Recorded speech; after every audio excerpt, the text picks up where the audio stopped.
ವಿದ್ಯಾರ್ಥಿಗಳೇ ಈ ಗಣಿತ ಮಾಡ್ರಿ.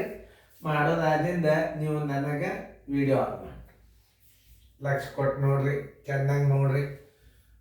ಆಯ್ತಾ? ಮಾಡೋದು ನೋಡ್ರಲ್ಲೇ ಇಲ್ಲೆಲ್ಲರೂ ನಾನು ತಿಳಿಸಿ ಹೇಳುವಾಗ ಬೋರ್ಡ್ ಕಡೆ ಲಕ್ಷ ಕೊಟ್ಟು ನೋಡಬೇಕು. ಇದು ವಿಸ್ತೀರ್ಣ. ಕೆಳಗಿನ ಚಿತ್ರದಲ್ಲಿ ಕಪ್ಪು ಛಾಯೆ ಹಾಕಲಾದ ಭಾಗದ ವಿಸ್ತೀರ್ಣವೆಷ್ಟು ಅಂತ ಕೇಳ್ತಾರೆ. ಅವಾಗ ನೀವು ಹೆಂಗೆ ಮಾಡ್ಕೋಬೇಕಂದ್ರೆ ಇಲ್ಲಿದಿಂದ ಇಲ್ಲಿಗೆ 3 ಸೆಂಟಿಮೀಟರ್, ಇದನ್ನೊಂದು ಭಾಗ ಮಾಡ್ಕೋರಿ. ಇಲ್ಲಿದಿಂದ ಇಲ್ಲಿ 3 ಸೆಂಟಿಮೀಟರ್ ಇದೊಂದು ಭಾಗ ಮಾಡ್ಕೋರಿ. ಆಮೇಲೆ ಇಲ್ಲಿದಿಂದ 5 ಅದ, ಇಲ್ಲಿದಿಂದ 1 ಅದ, ಇದರದೊಂದು ವಿಸ್ತೀರ್ಣ 3 ಭಾಗದ ವಿಸ್ತೀರ್ಣ ಮಾಡ್ಕೊಂಡು ಬಿಟ್ರೆ ಬರ್ತದೆ. ಹೆಂಗೆ ನೋಡ್ರಿ ನಾ ತೋರಿಸ್ತಾನೆ. ಈಗ ಇಲ್ಲಿ ಇದನ್ನ ಏನು ಮಾಡಬೇಕು, ಇದನ್ನ ಲೆವೆಲ್ ಮಾಡ್ಕೊರಿ. ಅದು ಈಗ ಏನಾಗ್ತದ 3 ಗುಂಡ್ಲೆ 1 ಇದೊಂದು ಪೀಸ್. ಆಮೇಲೆ ಇಲ್ಲಿದಿಂದ ಇಲ್ಲೊಂದು ಭಾಗ ಮಾಡ್ಕೊರಿ.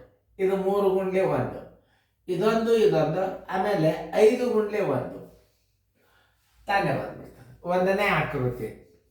ಇದು 1ನೇ ಆಕೃತಿ ವಿಸ್ತೀರ್ಣ. 1ನೇ ಆಕೃತಿಯ ವಿಸ್ತೀರ್ಣ, 1ನೇ ಆಕೃತಿಯ ವಿಸ್ತೀರ್ಣ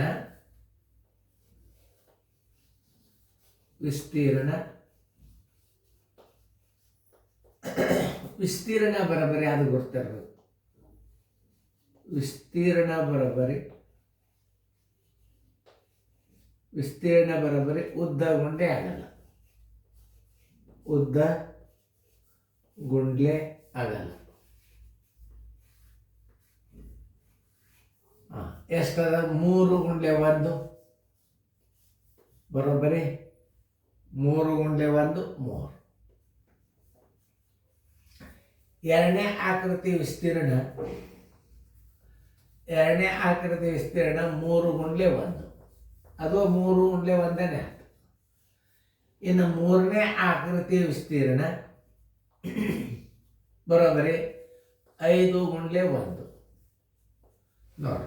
5 ಇದು ಗುಂಡ್ಲೆ 1 ಬರೋಬ್ಬರಿ 5.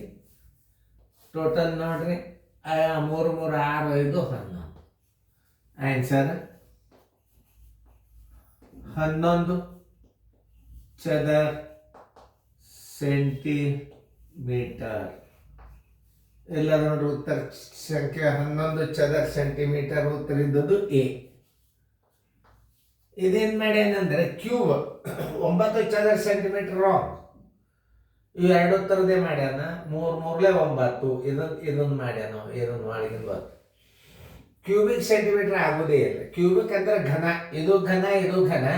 ಇವೆರಡು ಉತ್ತರ ಕ್ಯಾನ್ಸಲ್. ಅದು ಇದು ಚದರ ಸೆಂಟಿಮೀಟರ್, ಇದು ಚದರ ಸೆಂಟಿಮೀಟರ್. ಇವೆರಡೇ ವಿಸ್ತೀರ್ಣದಾಗ ಒಂದು ಉತ್ತರ ಆಗ್ತದೆ. ಯಾಕಂದ್ರೆ ಇದು 9 ಚದರ ಸೆಂಟಿಮೀಟರ್ ಹಂಗೆ ಬರೋದಿಲ್ಲ. ಯಾಕಂತಂದ್ರೆ ಇದು 5 ಗುಂಡ್ಲೆ 1, ಇಲ್ಲಿದಿಂದ ಇಲ್ಲಿಗೆ 5, ಇಲ್ಲಿದಿಂದ ಇಲ್ಲಿ 1, 5 1 5 ಆಯ್ತು. ಮ್ಯಾಲ ನೋಡ್ರಿ. ಆಮೇಲೆ ಇಲ್ಲಿ ಕಟ್ ಆಗ್ತದೆ. ಇಲ್ಲಿದಿಂದ 3, ಇಲ್ಲಿದಿಂದ 1. ಇದು ಇಲ್ಲಿ ಕಟ್ ಆಗ್ಯದಂದ್ರೆ ಇಲ್ಲಿದಿಂದ ಅಳತಿ ತಗೋಬೇಕು ನೀವು. ಇಲ್ಲಿದಿಂದ 3, ಇದೊಂದು 1, 3 1 1. ಇಲ್ಲಿ ಕಟ್ ಆಗ್ಯದಂದ್ರೆ ಇಲ್ಲಿದಿಂದ ಇಲ್ಲಿ ಇದು 1, ಇದು 3, 3 1 3, 3 1 3, 5 1 5 ಬರೋಬ್ಬರಿ ಆನ್ಸರ್ 11 ಚದರ ಸೆಂಟಿಮೀಟರ್ ಆಗ್ತದೆ. ಉತ್ತರ ಸಂಖ್ಯೆ ಎ. ಚೆನ್ನಾಗಿ ಫೇರ್ದಾಗ ನೋಡ್ಕೊಂಡು ಬರ್ಕೊಡ್ರಿ.